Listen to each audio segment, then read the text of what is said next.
Chapter 2. The Shadow of the Past. The talk did not die down in 9 or even 99 days. The second disappearance of Mr. Bilbo Baggins was discussed in Hobbiton, and indeed all over the Shire, for a year and a day, and was remembered much longer than that. It became a fireside story for young hobbits, and eventually Mad Baggins, who used to vanish with a bang and a flash and reappear with bags of jewels and gold, became a favorite character of legend and lived on long after all the true events were forgotten. But in the meantime, the general opinion in the neighborhood was that Bilbo, who had always been rather cracked, had at last gone quite mad, and run off into the blue. There he had undoubtedly fallen into a pool or a river and come to a tragic, but hardly untimely end. The blame was mostly laid on Gandalf. "If only that dratted wizard would leave young Frodo alone, perhaps he'll settle down and grow some hobbit sense," they said. And to all appearance the wizard did leave Frodo alone, and he did settle down, but the growth of hobbit sense was not very noticeable. Indeed, he at once began to carry on Bilbo's reputation for oddity. He refused to go into mourning, and the next year he gave a party in honor of Bilbo's 112th birthday, which he called a 100-weight feast. But that was short of the mark, for 20 guests were invited, and there were several meals at which it snowed food and rained drink, as Hobbit says. Some people were rather shocked, but Frodo kept up the custom of giving Bilbo's birthday party year after year until they got used to it.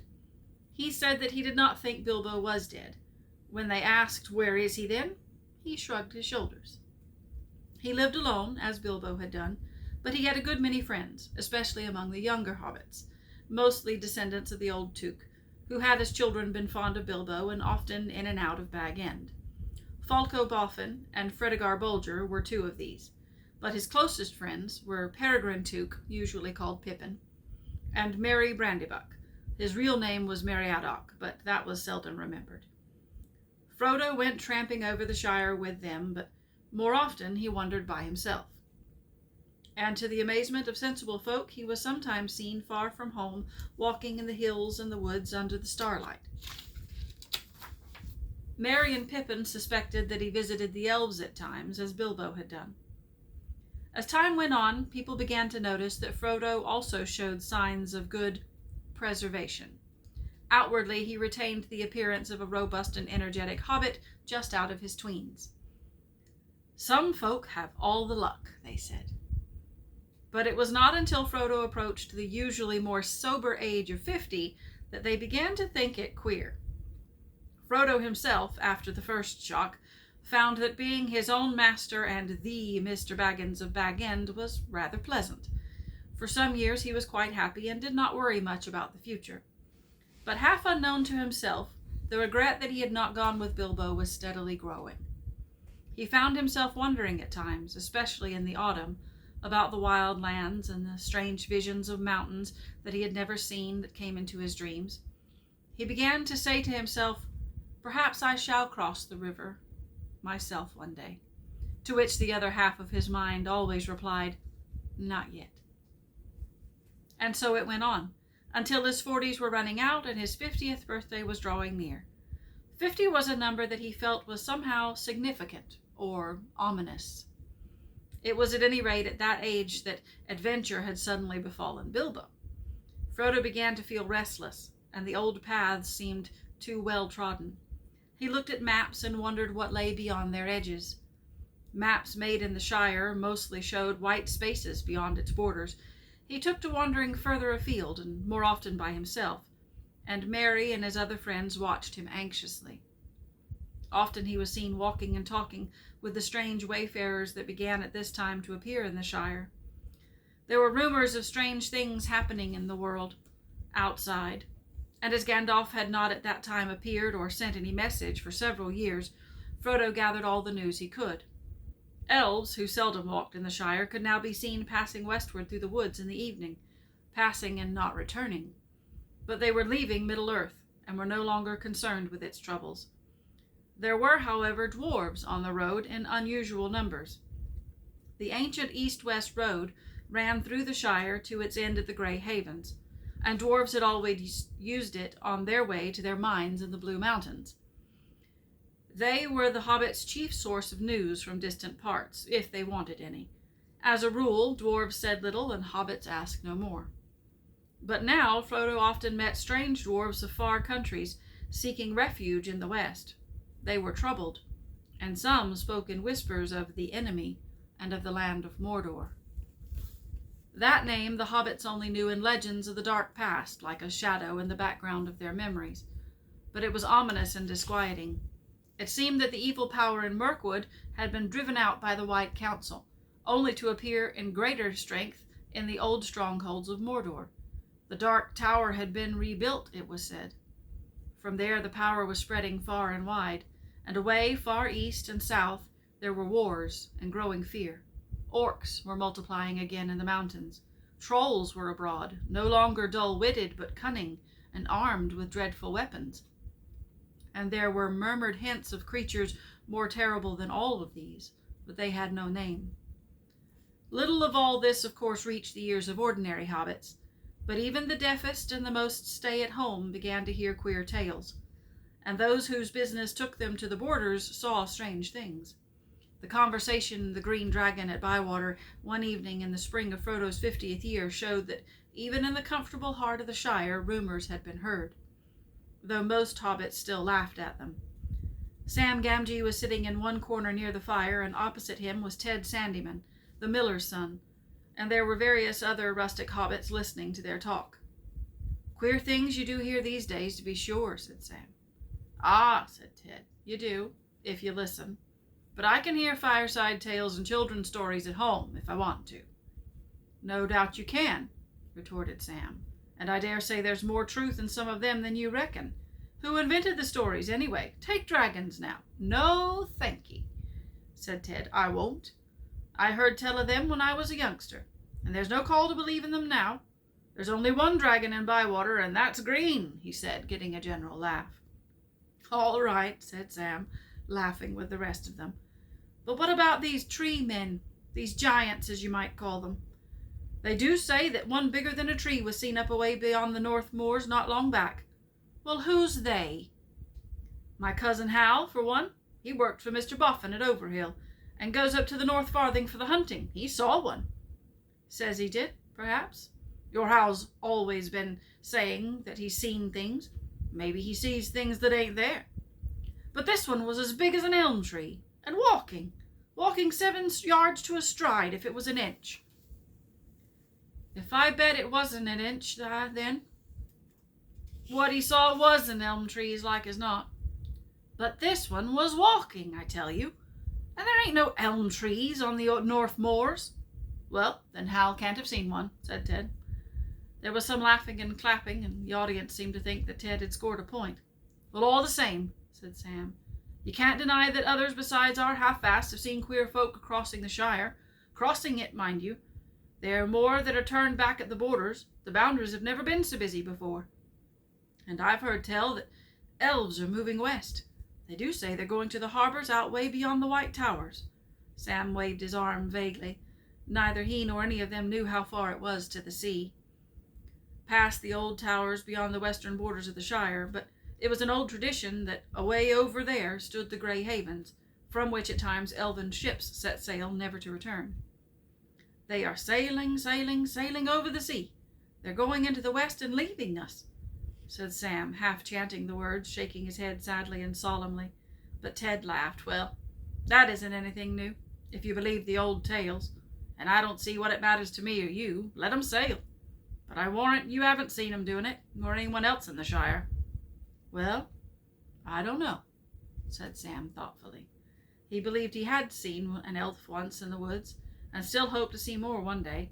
Of all the legends that he had heard in his early years, such fragments of tales and half-remembered stories about the elves as the hobbits knew had always moved him most deeply. "There are some, even in these parts, as know the fair folk, and get news of them," he said. "There's Mr. Baggins, now, that I work for. He told me that they were sailing, and he knows a bit about elves. And old Mr. Bilbo knew more. Many's the talk I had with him when I was a little lad." "Oh, they're both cracked," said Ted. "Leastways, old Bilbo was cracked, and Frodo's cracking. If that's where you get your news from, you'll never want for moonshine. Well, friends, I'm off home. To your good health." He drained his mug and went out noisily. Sam sat silent and said no more. He had a good deal to think about. For one thing, there was a lot to do up at Bag End Garden, and he would have a busy day tomorrow if the weather cleared.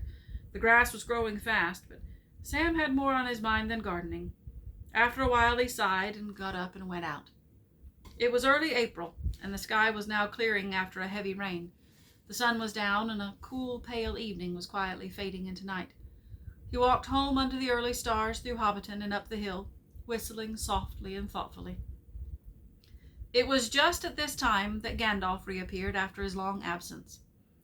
For 3 years after the party he had been away. Then he paid Frodo a brief visit, and after taking a good look at him, he went off again. During the next year or two he had turned up fairly often, coming unexpectedly after dusk and going off without warning before sunrise. He would not discuss his own business and journeys, and seemed chiefly interested in small news about Frodo's health and doings. Then suddenly his visits had ceased. It was over 9 years since Frodo had seen or heard from him, but he had begun to think that the wizard would never return, and had given up all interest in hobbits. But that evening, as Sam was walking home and twilight was fading, there came the once familiar tap on the study window. Frodo welcomed his old friend with surprise and great delight, and they looked hard at one another. "All well, eh?" said Gandalf. "You look the same as ever, Frodo." "So do you," Frodo replied, but secretly he thought that Gandalf looked older and more careworn. He pressed him for news of himself and of the wide world, and soon they were deep in talk, and they stayed up far into the night. Next morning, after a late breakfast, the wizard was sitting with Frodo by the open window of the study. A bright fire was on the hearth, but the sun was warm, and the wind was in the south. Everything looked fresh, and the new green of spring was shimmering in the fields and on the tips of the trees' fingers. Gandalf was thinking of a spring nearly 80 years before, when Bilbo had run out of Bag End without a handkerchief. His hair was perhaps whiter than it had been then, and his beard and eyebrows were perhaps longer, and his face more lined with care and wisdom. But his eyes were as bright as ever, and he smoked and blew smoke rings with the same vigor and delight. He was smoking now in silence, for Frodo was still sitting deep in thought. Even in the light of morning he felt the dark shadow of the tidings that Gandalf had brought. At last he broke the silence. "Last night you began to tell me strange things about my ring, Gandalf," he said. "And then you stopped because you said that such matters were best left until daylight. Don't you think you had better finish now? You say the ring is dangerous. Far more dangerous than I guess. In what way?" "In many ways," answered the wizard. "It is far more powerful than I ever dared to think at first. So powerful that in the end it would utterly overcome anyone of mortal race who possessed it. It would possess him. In Eregion, long ago, many elven rings were made. Magic rings, as you call them, and they were, of course, of various kinds, some more potent and some less. The lesser rings were only essays in the craft before it was full grown, and to the elven smiths they were but trifles, yet still, to my mind, dangerous for mortals. But the great rings, the rings of power, they were perilous. A mortal, Frodo, who keeps one of the great rings does not die, but he does not grow or obtain more life. He merely continues, until at last every minute is a weariness. And if he often uses the ring to make himself invisible, he fades. He becomes in the end invisible permanently, and walks in the twilight under the eye of the dark power that rules the rings. Yes, sooner or later if he is strong or well-meaning to begin with, but neither strength nor good purpose will last, sooner or later the dark power will devour him." "How terrifying," said Frodo. There was another long silence, and the sound of Sam Gamgee cutting the lawn came in from the garden. "How long have you known this?" said Frodo at length. "And how much did Bilbo know?" "Bilbo knew no more than he told you, I'm sure," said Gandalf. "He would certainly never have passed on to you anything that he thought would be a danger, even though I promised to look after you. He thought the ring was very beautiful and very useful at need, and if anything was wrong or queer, it was in himself. He said that it was growing on his mind, and he was always worrying about it, but he did not suspect that the ring itself was to blame. Though he had found out that the thing needed looking after, it did not seem always of the same size or weight. It shrank or expanded in an odd way, and might suddenly slip off a finger where it had once been tight. "Yes, he warned me of that in his last letter," said Frodo. "So I've always kept it on a chain." "It's very wise," said Gandalf. "But as for his long life, Bilbo never connected it with the ring at all. He took all the credit for that to himself, and he was very proud of it. Though he was getting restless and uneasy, thin and stretched, he said, a sign that the ring was getting control." "How long have you known all of this?" asked Frodo again. "Known?" said Gandalf.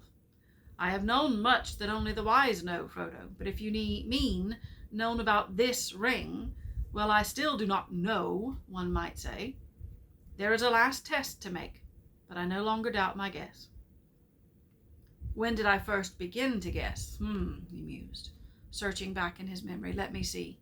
It was in the year that the White Council drove the Dark Power from Mirkwood, just before the Battle of the Five Armies, that Bilbo found his ring. A shadow fell on my heart then, though I did not know yet what I feared. I wondered often how Gollum came by a great ring, as plainly it was. That, at least, was clear from the first. And then I heard Bilbo's strange story of how he had won it, and I could not believe it. When I at last got the truth out of him, I saw at once that he had been trying to put his claim to the ring beyond doubt, much like Gollum with his birthday present. The lies were too much alike for my comfort. Clearly the ring had an unwholesome power that set to work on its keeper at once. That was the first real warning I had that all was not well. I told Bilbo often that such rings were better left unused, but he resented it and soon got angry. There was little else that I could do. I could not take it from him without doing greater harm, and I had no right to do so anyway. I could only watch and wait. I might perhaps have consulted Saruman the White, but something always held me back." "Who was he?" asked Frodo. "I've never heard of him before." Maybe not," answered Gandalf. "Hobbits are or were of no concern of his. Yet he is great among the wise. He is the chief of my order, and the head of the council. His knowledge is deep, but his pride has grown with it, and he takes ill any meddling. The lore of the elven rings, great and small, is his province. He's long studied it, seeking the lost secrets of their making. But when the rings were debated in the council, all that he would reveal to us of his ring lore told against my fears. And so my doubts slept, but uneasily. Still I watched and I waited. And all seemed well with Bilbo, and the years passed. Yes, they passed, and they seemed not to touch him. He showed no signs of age, and the shadow fell on me again. But I said to myself, after all, he comes of a long-lived family on his mother's side. There's time yet, just wait.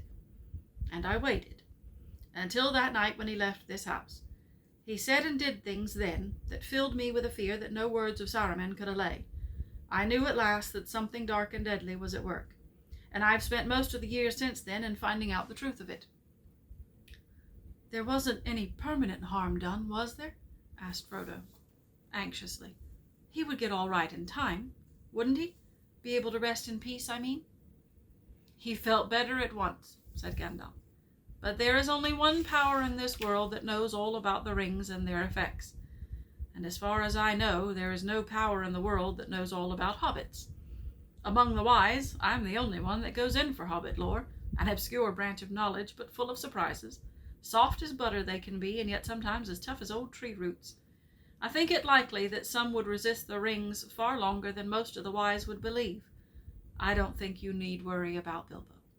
Of course, he possessed the ring for many years, and used it, so it might take a long while for the influence to wear off, before it was safe for him to see it again, for instance.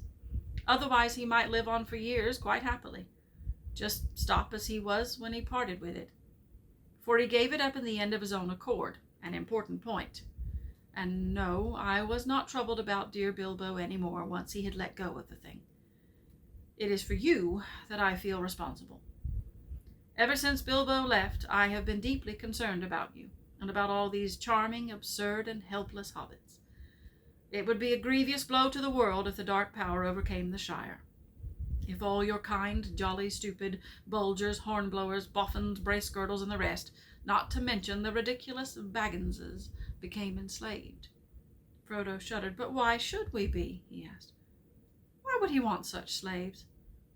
To tell you the truth, replied Gandalf, I believe that hitherto, mark you, he has entirely overlooked the existence of hobbits, and you should be thankful. But your safety has passed. He does not need you. He has many more useful servants, but he won't forget you again. And hobbits as miserable slaves would please him far more than hobbits happy and free. There is such a thing as malice and revenge. Revenge? Said Frodo. Revenge for what? I still don't understand what all this has to do with Bilbo and myself, and our ring. It has everything to do with it, said Gandalf. You do not know the real peril yet, but you shall. I was not sure of it myself when I was last here, but the time has come to speak. Give me the ring for a moment. Frodo took it from his breeches pocket, where it was clasped to a chain that hung from his belt. He unfastened it and handed it slowly to the wizard. It felt suddenly very heavy, as if either it or Frodo himself was in some way reluctant for Gandalf to touch it. Gandalf held it up. It looked to be made of pure and solid gold. Can you see any markings on it? He asked. No, said Frodo, there are none. It is quite plain, and it never shows a scratch or sign of wear. Well then, look. And to Frodo's astonishment and distress, the wizard threw it suddenly into the middle of the glowing corner of the fire. Frodo gave a cry and groped for the tongs, but Gandalf held him back. Wait, he said in a commanding voice, giving Frodo a quick look from under his bristling brows. No apparent change came over the ring. After a while, Gandalf got up, closed the shutters outside the window, and drew the curtains. The room became dark and silent, though the clack of Sam's shears, now nearer to the windows, could still be heard faintly from the garden. For a moment the wizard stood looking at the fire, then he stooped and removed the ring to the hearth with the tongs, and at once picked it up, and Frodo gasped. It's quite cool, said Gandalf. Take it. Frodo received it on his shrinking palm. It seemed to have become thicker and heavier than ever. Hold it up, said Gandalf, and look closely.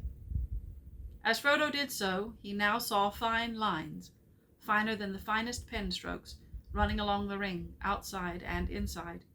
Lines of fire that seemed to form the letters of a flowing script. They shone piercingly bright and yet remote, as if out of a great depth.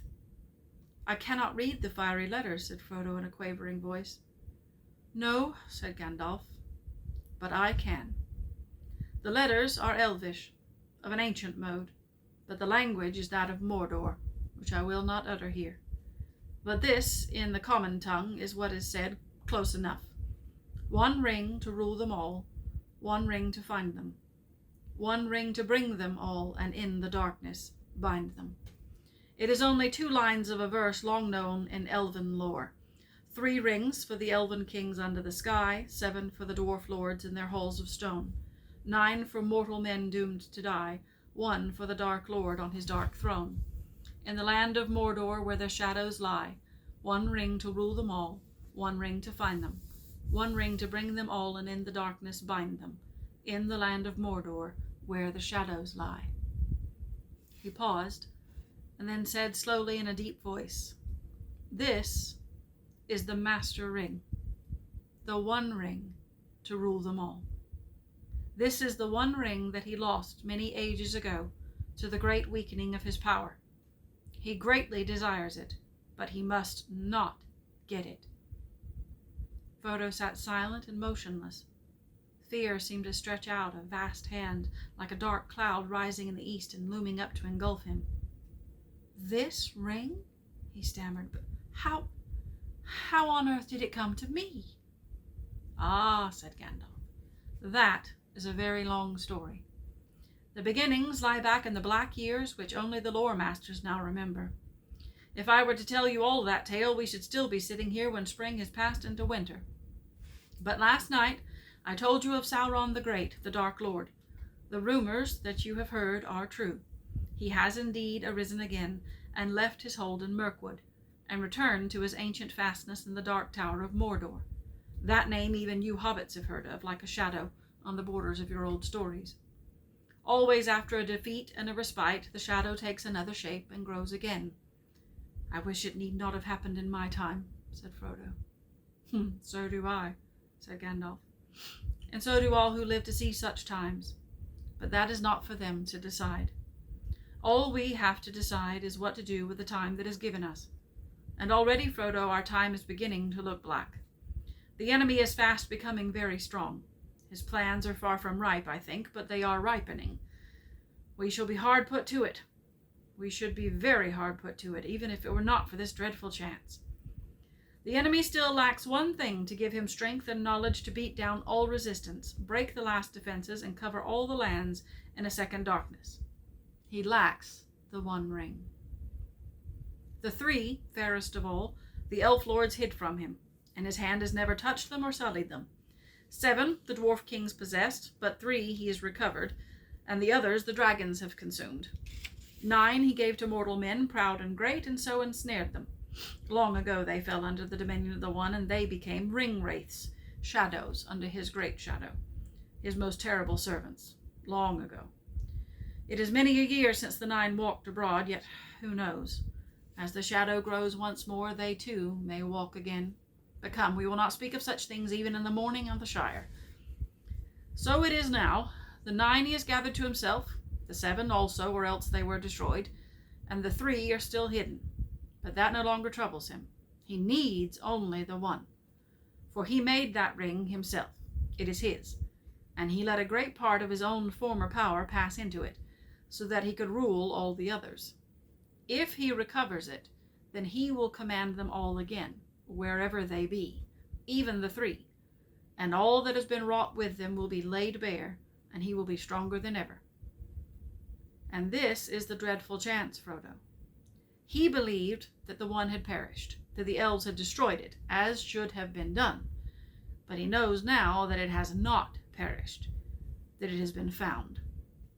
And so he is seeking it, and all his thought is bent on it. It is his great hope and our great fear. Why? Why wasn't it destroyed? Said Frodo. And how did the enemy ever come to lose it if he's so strong and it so precious to him?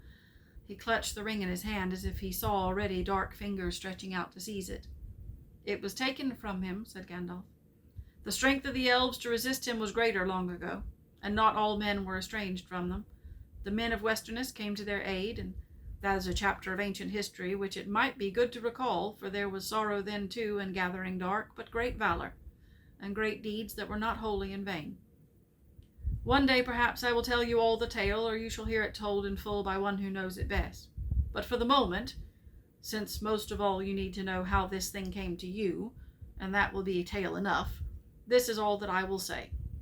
It was Gil-galad, the elven king, and Elendil of Westerness, who overthrew Sauron, though they themselves perished in the deed. And Isildur, Elendil's son, cut the ring from Sauron's hand and took it for his own. Then Sauron was vanquished, and his spirit fled, and was hidden for long years, until his shadow took shape again in Mirkwood. But the ring was lost. It fell into the great river Anduin, and vanished. For Isildur was marching north along the east banks of the river, and near the Gladden fields he was waylaid by the orcs of the mountains, and almost all of his folk were slain. He leaped into the waters, but the ring slipped from his finger as he swam, and then the orcs saw him and killed him with arrows. Gandalf paused, and there, in the dark pools amid the Gladden fields, he said, the ring passed out of knowledge and legend, and even so much of its history is known only to a few. And the council of the wise could discover no more, but at last I can carry the story on, I think. Long after, but still very long ago, there lived by the banks of the great river on the edge of Wilderland a clever-handed and quiet-footed little people. I guess they were of a hobbit kind, akin to the fathers of the Stores, for they loved the river and often swam in it, or made little boats of reeds. There was among them a family of high repute, for it was large and wealthier than most, and it was ruled by a grandmother of their folk, stern and wise in old lore such as they had. The most inquisitive and curious-minded of that family was called Smeagol, and he was interested in roots and beginnings, and he dived into deep pools and burrowed under trees and growing plants, tunneled into green mounds, and he ceased to look up at the hilltops or the leaves on trees or the flowers opening in the air. His head and his eyes were downward. He had a friend called Deagle, of similar sort, sharper-eyed, but not so quick and strong. On a time they took a boat and went down to the Gladden fields, where there were great beds of iris and flowering reeds. There Smeagol got out and went nosing about the banks, but Deagle sat in the boat and fished. Suddenly a great fish took his hook, and before he knew where he was dragged out and down into the water to the bottom. Then he let go of his line, for he thought he saw something shining in the river bed, and holding his breath he grabbed at it. Then up he came, sputtering, with weeds in his hair and a handful of mud, and swam to the bank. And behold, when he washed the mud away, there in his hand lay a beautiful golden ring, and it shone and glittered in the sun, so that his heart was glad. But Smeagol had been watching him from behind a tree, and as Deagle gloated over the ring, Smeagol came softly up behind. "Give us that, Deagle, my love," said Smeagol over his friend's shoulder. "Why?" said Deagle. "Because it's my birthday, my love, and I wants it," said Smeagol. "I don't care," said Deagle. "I've given you a present already, more than I could afford. I found this, and I'm going to keep it." "Oh, are you indeed, my love?" said Smeagol, and he caught Deagle by the throat and strangled him, because the gold looked so bright and beautiful. Then he put the ring on his finger. No one ever found out what had become of Deagle. He was murdered far from home, and his body was cunningly hidden. But Smeagol returned alone, and he found that none of his family could see him when he was wearing the ring. He was very pleased with his discovery, and he concealed it, and he used it to find out secrets, and he put his knowledge to crooked and malicious uses. He became sharp-eyed and keen-eared for all that was hurtful. The ring had given him power according to his stature. It is not to be wondered at that he became very unpopular, and was shunned when visible by all of his relations. They kicked him, and he bit their feet. He took to thieving, and going about muttering to himself and gurgling in his throat. So they called him Gollum, and cursed him, and told him to go far away. And his grandmother, desiring peace, expelled him from the family and turned him out of her hole. He wandered in loneliness, weeping a little for the hardness of the world, and he journeyed up the river till he came to a stream that flowed down from the mountains, and he went that way. He caught fish in deep pools with invisible fingers and ate them raw. One day it was very hot, and as he was bending over the pool, he felt a burning on the back of his head, and a dazzling light from the water pained his wet eyes, and he wondered at it, for he had almost forgotten about the sun. Then, for the last time, he looked up and shook his fist at her. But as he lowered his eyes, he saw far ahead the tops of the misty mountains, out of which the stream came, and he thought suddenly it would be cool and shady under those mountains. Must be roots indeed. There must be great secrets buried there, which have not been discovered since the beginning. So he journeyed by night up into the highlands, and he found a little cave, out of which the dark stream ran, and wormed his way like a maggot into the heart of the hills, and vanished out of all knowledge. The ring went into the shadows with him, and even the maker, when his power had begun to grow again, could learn nothing of it. "Gollum?" cried Frodo. "Gollum? Do you mean that this is the very Gollum creature that Bilbo met? How loathsome!" "Well, I think it is a sad story," said the wizard, "and it might have happened to others, even to some hobbits that I have known." "I can't believe that Gollum was connected with hobbits, however distantly," said Frodo with some heat. "What an abominable notion!" "Well, it's true, all the same," said Gandalf, "about their origins, at any rate. I know more than hobbits do themselves, and even Bilbo's story suggests the kinship. There was a great deal in the background of their minds and memories that was very similar. They understood one another remarkably well, very much better than a hobbit would understand, say, a dwarf, or an orc, or even an elf. Think of the riddles they both knew, for one thing." "Yes," said Frodo, "though other folk besides hobbits ask riddles, and of much the same sort, and hobbits don't cheat. Gollum meant to cheat all the time. He was just trying to put poor Bilbo off his guard, and I dare say it amused his wickedness to start a game which might end in providing him with an easy victim, but if he lost would not hurt him." "Only too true, I fear," said Gandalf. "But there was something else in it, I think, which you don't see yet. Even Gollum was not wholly ruined. He had proved tougher than even one of the wise would have guessed, as a hobbit might. There was a little corner of his mind that was still his own, and light came through it as through a chink in the dark, a light out of the past. It was actually pleasant, I think, to hear a kindly voice again, bringing up memories of wind and trees and sun on the grass and such forgotten things. But that, of course, would only make the evil part of him angrier in the end. Unless it could be conquered. Unless it could be cured. Gandalf sighed. Alas, there's little hope of that for him. Yet, not no hope. No, not though he possessed the ring so long, almost as far back as he can remember, for it was long since he had worn it much. In the black darkness it was seldom needed. Certainly he had never faded. He is thin and tough still, but the thing was eating up his mind, of course, and the torment had become almost unbearable. All the great secrets under the mountain had turned out to be just empty night. There was nothing more to find out, nothing worth doing, only nasty, furtive eating and resentful remembering. He was altogether wretched. He hated the dark, and he hated the light more. He hated everything, and the ring most of all. What do you mean? Said Frodo. Surely the ring was his precious, and the only thing he cared for. But if he hated it, why didn't he get rid of it, or go away and leave it? You ought to begin to understand, Frodo. After all you have heard, said Gandalf. He hated it and loved it, as he hated and loved himself. He could not get rid of it. He had no will left in the matter. A ring of power looks after itself, Frodo. It may slip off treacherously, but its keeper never abandons it. At most, he plays with the idea of handing it on to someone else's care, that only at an early stage, when it first begins to grip. But as far as I know, Bilbo alone in history has ever gone beyond playing and really done it. He needed all of my help, too, and even so, he would never have just forsaken it or cast it aside. It was not Gollum, Frodo, but the ring itself that decided things. The ring left him. What? Just in time to meet Bilbo, said Frodo. Wouldn't an orc have suited it better? It is no laughing matter, said Gandalf. Not for you. It was the strangest event in the whole history of the ring so far, Bilbo's arrival just at that time and putting his hand on it blindly in the dark. There was more than one power at work, Frodo. The ring was trying to get back to its master. It had slipped from Isildur's hand and betrayed him. Then, when a chance came, it caught poor Deagle, and he was murdered, and after that Gollum, and it had devoured him. It could make no further use of him. He was too small and mean, and as long as it stayed with him, he would never leave his deep pool again.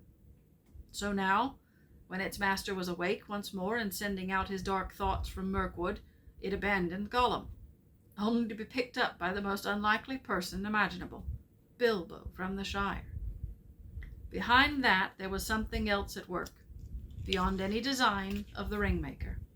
I can put it no plainer than by saying that Bilbo was meant to find the ring, and not by its maker, in which case you also were meant to have it, and that may be an encouraging thought. It is not, said Frodo, though I am not sure that I understand you. But how have you learned all this about the ring and about Gollum? Do you really know it all, or are you just guessing still? Gandalf looked at Frodo, and his eyes glinted. I knew much, and I have learned much, he answered. But I am not going to give an account of all my doings to you. The history of Elendil and Isildur and the One Ring is known to all the wise. Your ring is shown to be that One Ring by the fire writing alone, apart from any other evidence. And when did you discover that? asked Frodo, interrupting. Just now in this room, of course, answered the wizard sharply, but I expected to find it. I've come back from dark journeys and long search to make that final test. It was the last proof, and all is now only too clear. Making out Gollum's part and fitting it into the gap in the history required some thought. I may have started with guesses about Gollum, but I am not guessing now. I know. I have seen him. You've seen Gollum? Exclaimed Frodo in amazement. Yes, the obvious thing to do, of course, if one could. I tried long ago, but I have managed it at last. Then what happened after Bilbo escaped from him? Do you know that? Not quite so clearly. What I have told you is what Gollum was willing to tell, though not, of course, in the way I have reported it. Gollum is a liar, and you have to sift his words. For instance, he called the ring his birthday present, and he stuck to that. He said it came from his grandmother, who had lots of beautiful things of that kind, a ridiculous story. I have no doubt that Smeagol's grandmother was a matriarch, a great person in her way, but to talk of her possessing many elven rings was absurd. and as for giving them away, that was a lie, but a lie with a grain of truth. The murder of Deagle haunted Gollum, and he had made up a defense, repeating it to his precious over and over again as he gnawed bones in the dark until he almost believed it. It was his birthday. Deagle ought to have given him the ring. He had obviously turned up just so as to be a present. It was his birthday present, and so on and so on and so on. I endured him as long as I could, but the truth was desperately important, and in the end I had to be harsh. I put the fear of fire on him and wrung the true story out of him, bit by bit, together with much snivelling and snarling. He thought he was misunderstood and ill-used, but when he had at last told me his history as far as the end of the riddle game and Bilbo's escape, he would not say any more except in dark hints. Some other fear was on him greater than mine. He muttered that he was going to get his own back. People would see if he would stand being kicked and driven into a hole and then robbed. Gollum had good friends now, good friends and very strong, and they would help him. Baggins would pay for it, that was his chief thought. He hated Bilbo and cursed his name. What is more, he knew where he came from. But how did he find that out? Asked Frodo. Well, as for the name, Bilbo very foolishly told Gollum himself, and after that it would not be difficult to discover his country once Gollum came out. Oh yes, he came out. His longing for the ring proved stronger than his fear of the orcs or even of the light. After a year or two he left the mountains. You see, though still bound by desire of it, the ring was no longer devouring him. He began to revive a little. He felt old, terribly old, yet less timid, and he was mortally hungry. Light of sun and moon, he still feared and hated, and he always will, I think. But he was cunning. He found he could hide from daylight and moonshine and make his way swiftly and softly by the dead of night with his pale, cold eyes and catch small, frightened or unwary things. He grew stronger and bolder with new food and new air. He found his way into Mirkwood, as one would expect. Is that where you found him? Asked Frodo. I saw him there, answered Gandalf, but before that he had wandered far, following Bilbo's trail. It was difficult to learn anything from him for certain, for his talk was constantly interrupted by curses and threats. What has it got in its pockets, he'd say.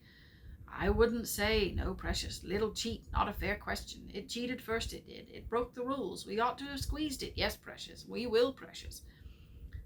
That is a sample of his talk. I don't suppose you want any more. I had weary days of it. But from hints dropped among the snarls, I gathered that his padding feet had taken him at last to Esgaroth, and even to the streets of Dale, listening secretly and peering. Well, the news of the great events went far and wide in Wilderland, and many had heard Bilbo's name and knew where he came from.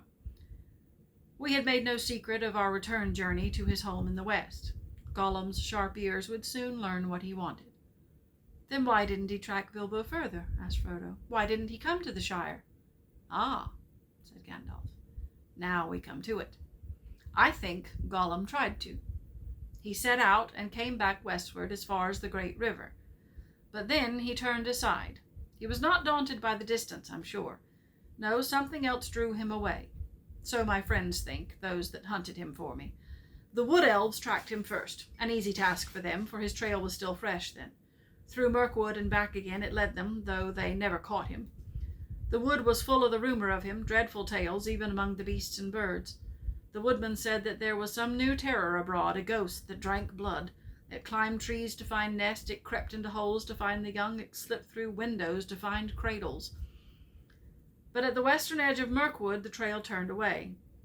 It wandered off southwards and passed out of the wood elves' ken and was lost.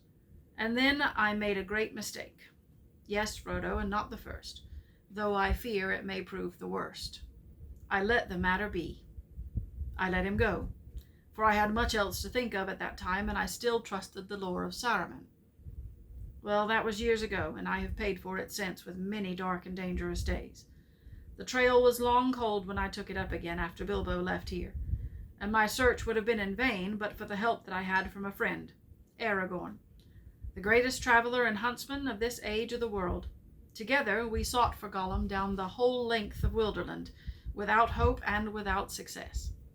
But at last, when I had given up the chase and turned to other parts, Gollum was found.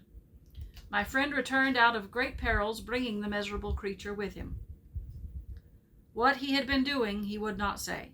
He only wept and called us cruel, and with many a Gollum in his throat. And when we pressed him, he whined and cringed and rubbed his long hands, licking his fingers as if they pained him, as if he remembered some old torture. But I am afraid there is no possible doubt.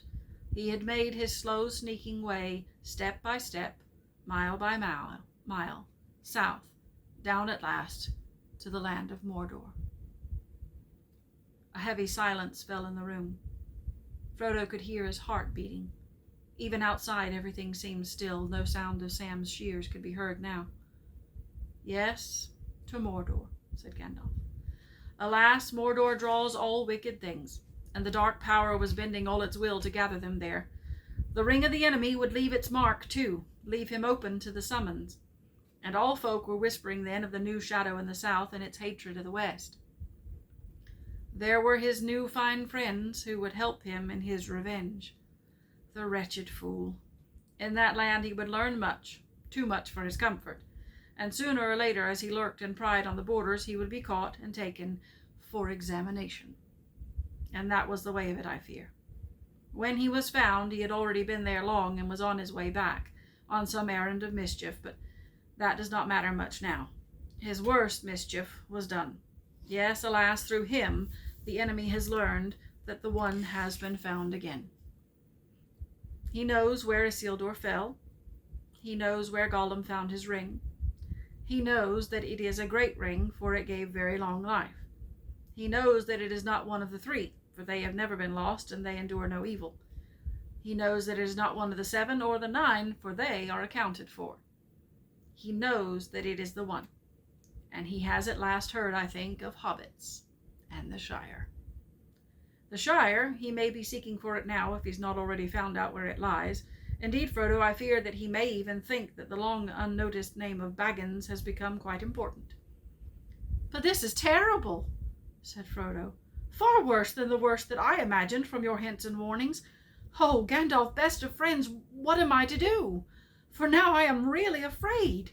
What am I to do? What a pity that Bilbo did not stab that vile creature when he had the chance. Pity. It was pity that stayed his hand. Pity and mercy, not to strike without need. And he has been well rewarded, Frodo.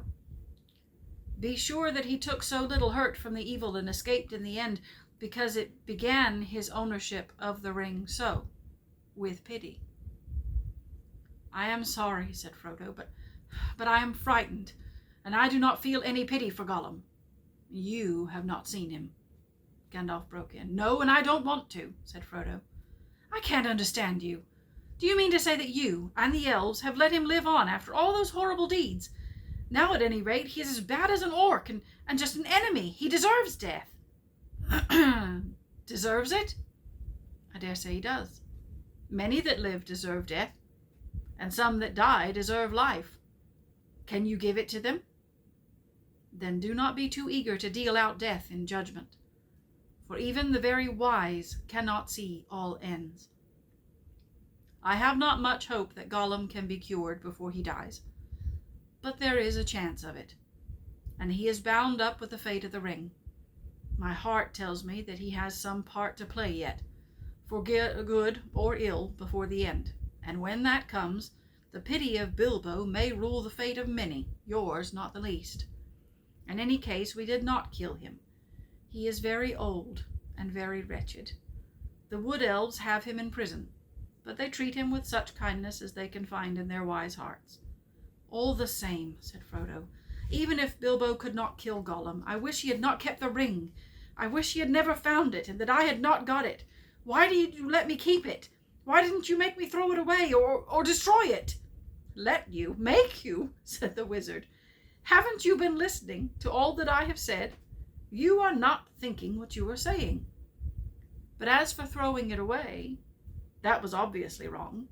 These rings have a way of being found. In evil hands, it might have done a great evil.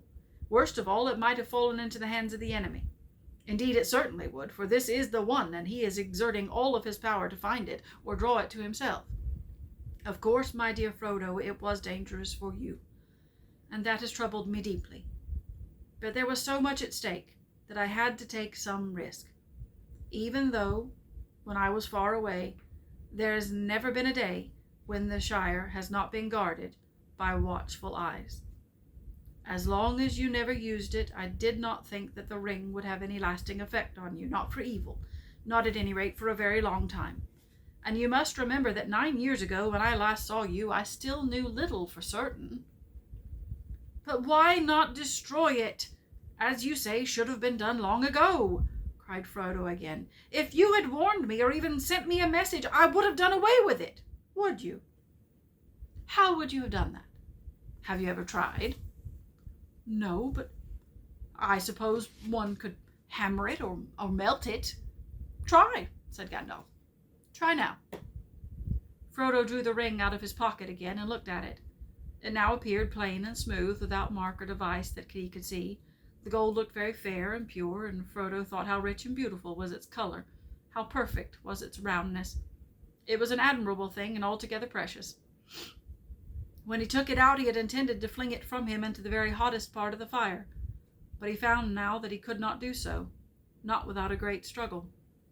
He weighed the ring in his hand, hesitating and forcing himself to remember all that Gandalf had told him, and then with an effort of will he made a movement as if to cast it away, but he found that he had instead put it back into his pocket. Gandalf laughed grimly. You see? Already, you too, Frodo, cannot easily let it go, nor will to damage it. And I could not make you, except by force, which would break your mind.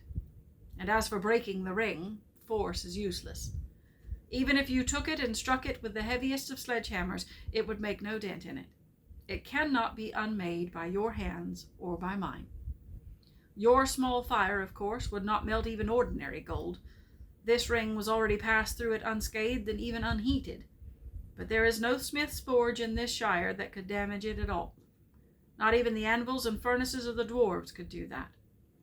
It has been said that dragon fire could melt and consume the rings with power, but there is not now any dragon left on earth in which the old fire is hot enough. Nor was there ever any dragon, not even Ancalagon the Black, who could have harmed the One Ring, the ruling ring, for that one was made by Sauron himself. There is only one way, to find the cracks of doom in the depths of Orodruin, the Fire Mountain, and cast the ring in there if you really wish to destroy it, to put it beyond the grasp of the enemy forever. Well, I do really wish to destroy it, cried Frodo. Or, well, to have it destroyed. I am not made for perilous quests. I wish I'd never seen the ring. Why did it come to me? Why was I chosen? Such questions cannot be answered, said Gandalf. You may be sure that it was not for any merit that others do not possess, not for power or wisdom at any rate, but you have been chosen, and you must therefore use such strength and heart and wits as you have. But I have so little of any of these things. You are wise and powerful. Will you not take the ring?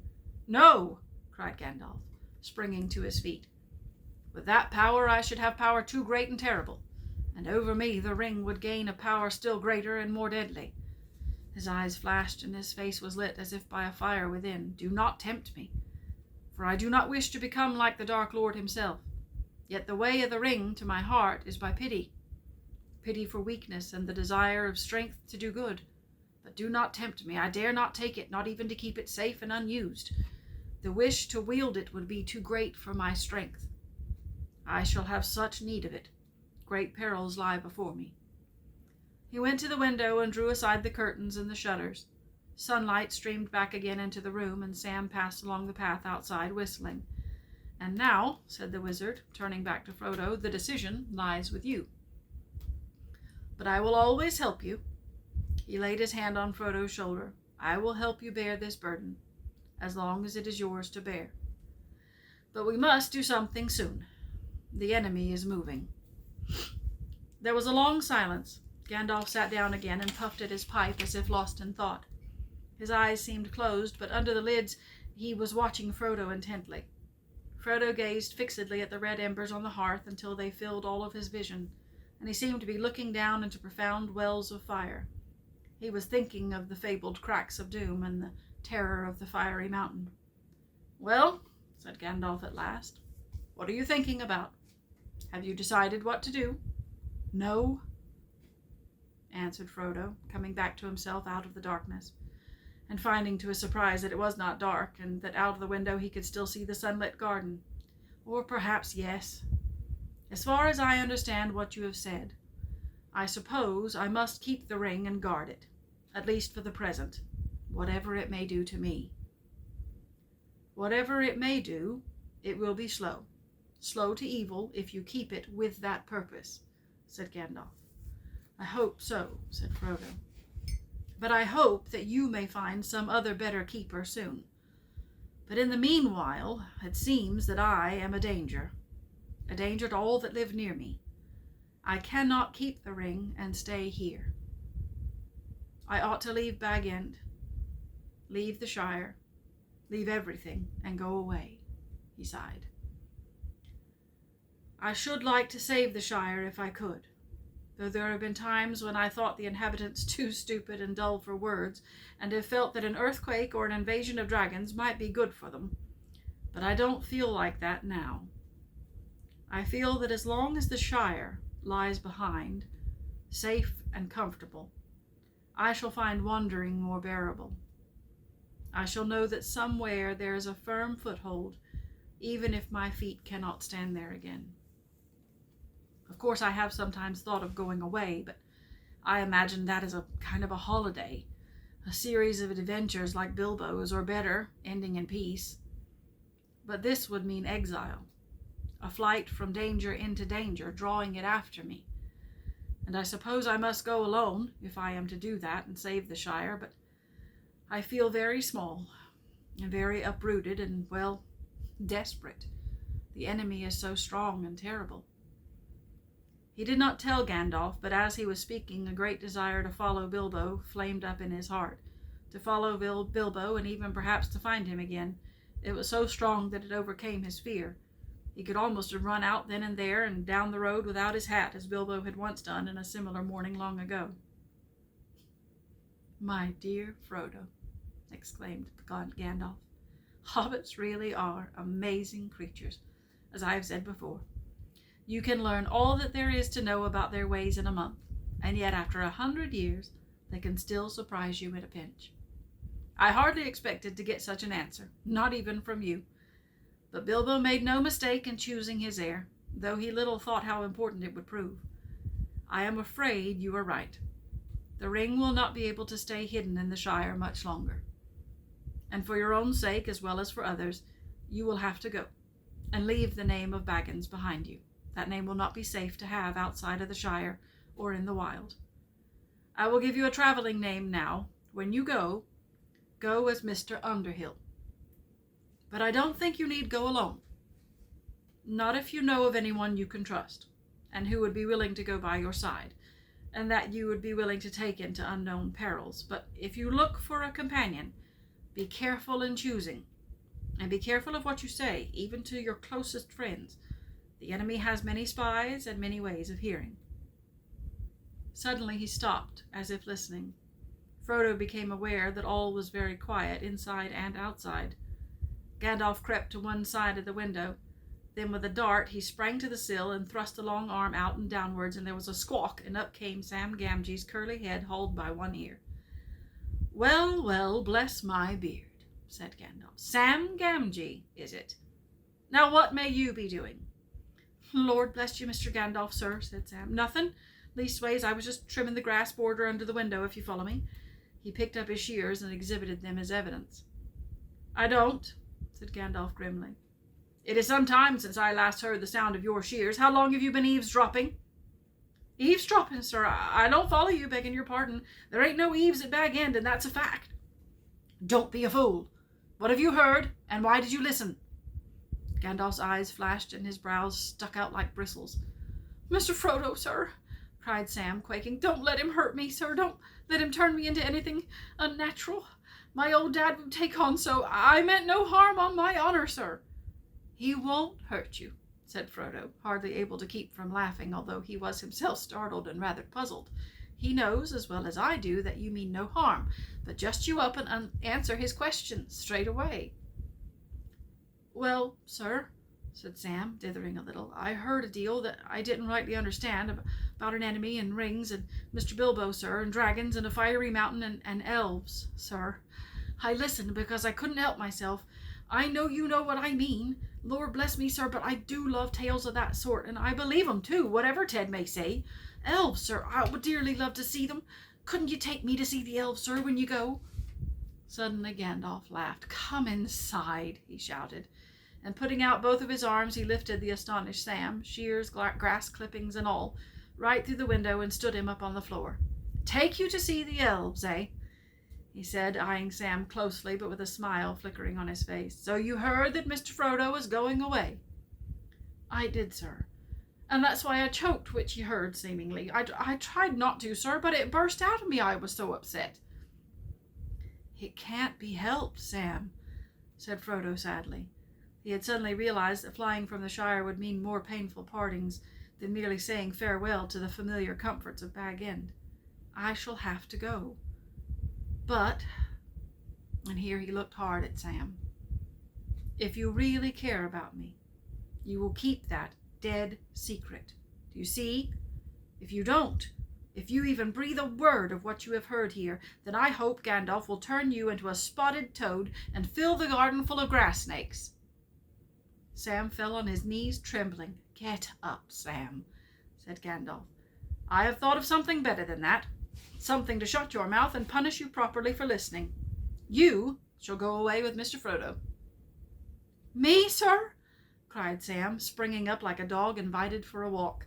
"Me go and see elves and all? Well, hooray!" he shouted, and then burst into tears.